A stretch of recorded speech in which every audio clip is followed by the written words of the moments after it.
I'm here in Palanca, Moldova's southern border with Ukraine. In one direction, Odessa, in the other, Chisinau, Moldova's capital. Palanca is a sleepy village, unused to the limelight before this crisis, just like Mayaki on the Ukrainian side.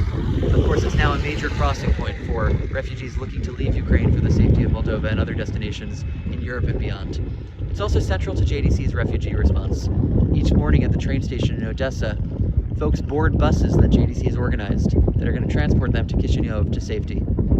Some people come because they've called our hotlines asking about how they can get evacuated. Some call because we've reached out to them as we continue to do outreach to elderly HESED clients to map their needs and make sure they're aware of the resources available to them. All come because they're scared, because they know somehow it's time to leave. My colleagues in Ukraine are telling me that some folks register 2 to 3 days in advance, some folks the night before. When there are bombs, the calls increase. There's a lot of unknowns here. It's unknown sometimes how many buses there will be.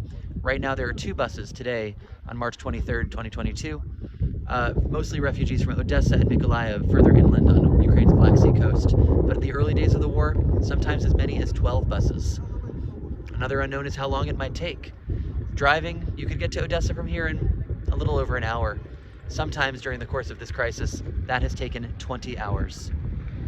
The weather is another variable. Today is a sunny day, but when this crisis began in late February, it was cold, it was snowy, and the system of getting buses to go straight to Chisinau hadn't been worked out yet at the border, and so buses from Ukraine had to unload their passengers, and these folks had to wait until they could reboard buses within Moldova overnight in the cold. Very, very difficult conditions.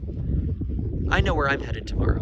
I'm going to Romania. I'm going with a colleague, and we're going to travel to see JDC's refugee response in Siret on Romania's border with Ukraine. These refugees don't know where they're headed. Some are going to Germany, some to Israel, some to Romania. I've met people who are sitting on the mattresses that line the walls of JDC's distribution point in Chisinau, crying, unclear, do I know where they should go? Do I have a sense of what might be safe? It's impossible to have those answers for folks, but what is really gratifying, and I think that they feel it too, is that they have partners in their process. At every step of the way, there are JDC and local community volunteers there to assist them, there to offer support, there to offer answers, there to offer a helping hand.